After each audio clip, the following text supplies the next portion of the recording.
Thumbnail চাই আপোনালোকে ইতিমধ্যে গম পাইছে যে আজিৰ এই ভিডিঅ'টোত কি বিষয়ে আপোনালোকৰ সৈতে কথা পাতিম। প্ৰিয় দৰ্শক, মুখ্যমন্ত্ৰী মহিলা উদ্যমিতা অভিযানৰ বাবে শেহতীয়াকৈ বহুকেইটা ভাল খবৰ আছে। তাৰোপৰি এই মুহূৰ্তলৈ সকলো আত্মসহায়ক গোটৰ বাইদেউৰ মনত চলি থকা প্ৰশ্ন, মুখ্যমন্ত্ৰী মহিলা উদ্যমিতা অভিযানৰ টকা কেতিয়া বেংক একাউণ্টত সোমাব? এইটো প্ৰশ্নৰ উত্তৰো আপোনালোকক এইটো ভিডিঅ'তে দিবলৈ চেষ্টা কৰিম, সেয়ে আপোনালোকে ভিডিঅ'টো শেষলৈকে চাই থাকিব।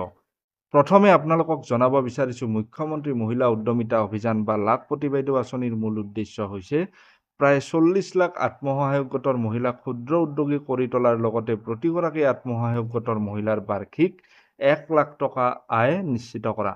মানে যিসকল আত্মসহায়ক গোটৰ মহিলা আছে তেওঁলোকক একোগৰাকী ক্ষুদ্ৰ ব্যৱসায় কৰি তোলাৰ লগতে প্ৰতিগৰাকী আত্মসহায়ক গোটৰ মহিলাৰ ইনকাম বছৰি 1 লাখ টকা নিশ্চিত কৰা। এতিয়া হয়তো আপোনালোকৰ মাজৰে এই আঁচনিখনৰ অৰ্থাৎ মুখ্যমন্ত্ৰী মহিলা উদ্যমিতা অভিযানৰ প্ৰথমটো SMS বহুতে লাভ কৰিছে আৰু বহুতে এতিয়াও এই মেছেজটো লাভ কৰা নাই। এতিয়া আৰু চিন্তাৰ কোনো কাৰণ নাই, এই মেছেজটো আহিল বুলিয়ে যে সকলোৱে টকা পাব সেইটো নহয়। ফৰ্মখনত যিখিনি ক্ৰাইটেৰিয়া ধৰি দিয়া হৈছিল সেই সকলোখিনিৰ ভিতৰত যদি আপুনি পৰে তেতিয়াহে আপোনাক দিয়া হ'ব 10,000 টকাটো। ক্ৰাইটেৰিয়া বা যোগ্যতাৰ মাপকাঠিখিনি কি আছিল বা কোনসকল মহিলাই এই টকাটো পাব সেই বিষয়ে আপোনালোকক জনাব বিচাৰিছো। যোগ্যতাৰ মাপকাঠিৰ ক্ষেত্ৰত প্ৰথমে দিয়া হৈছে সাধাৰণ আৰু OBC হিতাধিকাৰীৰ বাবে 3টাতকৈ অধিক সন্তান থাকিলে এই আঁচনিখনৰ বাবে আপুনি যোগ্য বুলি বিবেচিত নহ'ব। অৰ্থাৎ যিসকল জেনেৰেল কাষ্ট বা OBC কাষ্টৰ হিতাধিকাৰী তেওঁলোকৰ যদি 3টাতকৈ অধিক সন্তান থাকে তেতিয়াহ'লে এই আঁচনিখনৰ পৰা তেওঁ বঞ্চিত হ'ব। দ্বিতীয়টো হৈছে অনুসূচিত জাতি, জনজাতি, মৰাণ, মটক, চাহ জনজাতিৰ হিতাধিকাৰীৰ বাবে 4টাতকৈ অধিক সন্তান থাকিব নোৱাৰিব। মানে অনুসূচিত জাতি, জনজাতি, মৰাণ, মটক, চাহ জনজাতিৰ যিসকল হিতাধিকাৰী আছে তেওঁলোকৰ যদি 4টাতকৈ অধিক সন্তান থাকে তেতিয়াহ'লে এই আঁচনিখনৰ বাবে তেওঁ যোগ্য বুলি বিবেচিত নহ'ব। তৃতীয়টো হৈছে কন্যা সন্তান থকা আত্মসহায়ক গোটৰ মহিলাই যদি কন্যা সন্তানক স্কুলত নামভৰ্তি নকৰে তেতিয়াও বঞ্চিত হ'ব পাৰে এই আঁচনিখনৰ পৰা।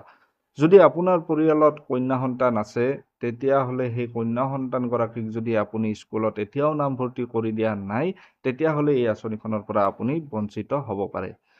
চতুৰ্থটো হৈছে অমৃত বৃক্ষ আন্দোলনৰ অধীনত ৰোপণ কৰা গছবোৰ জীয়াই থকা উচিত।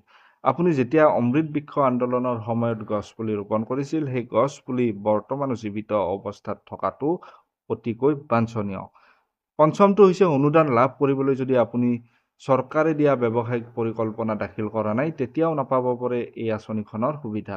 অৰ্থাৎ মুখ্যমন্ত্ৰী মহিলা উদ্যমিতা অভিযানৰ ফৰ্মখনৰ লগত যিখন ব্যৱসায়িক পৰিকল্পনা দিয়া হৈছিল সেই ব্যৱসায়িক পৰিকল্পনাখন যদি আপুনি ফিল আপ কৰি দাখিল কৰা নাই তেতিয়াও আপুনি এই আঁচনিখনৰ সুবিধা নাপাব পাৰে।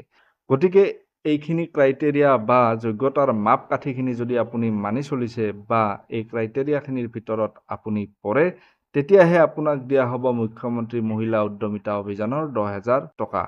এতিয়া এই টকাটো কেতিয়া সোমাব বেংক একাউণ্টত? যিহেতু অসম চৰকাৰৰ প্ৰায়বিলাক আঁচনিৰ ধন প্ৰতিমাহে 10 তাৰিখে বেংক একাউণ্টলৈ ট্ৰেন্সফাৰ হয়, সেয়ে ধাৰণা কৰা হৈছে যে আগষ্ট বা ছেপ্টেম্বৰ মাহৰ 10 তাৰিখৰ ভিতৰত আপোনালোকে এই টকাটো আপোনালোকৰ বেংক একাউণ্টত পাই যাব পাৰে। গতিকে দৰ্শকসকল, আজিৰ ভিডিঅ'টোত এইখিনি ইনফৰমেশ্যন আপোনালোকক দিবলৈ চেষ্টা কৰিলোঁ। যদি চাই ভাল পালে লাইক কৰি সকলোৱে এই খবৰটো পোৱাকৈ শ্বেয়াৰ কৰিব। ধন্যবাদ।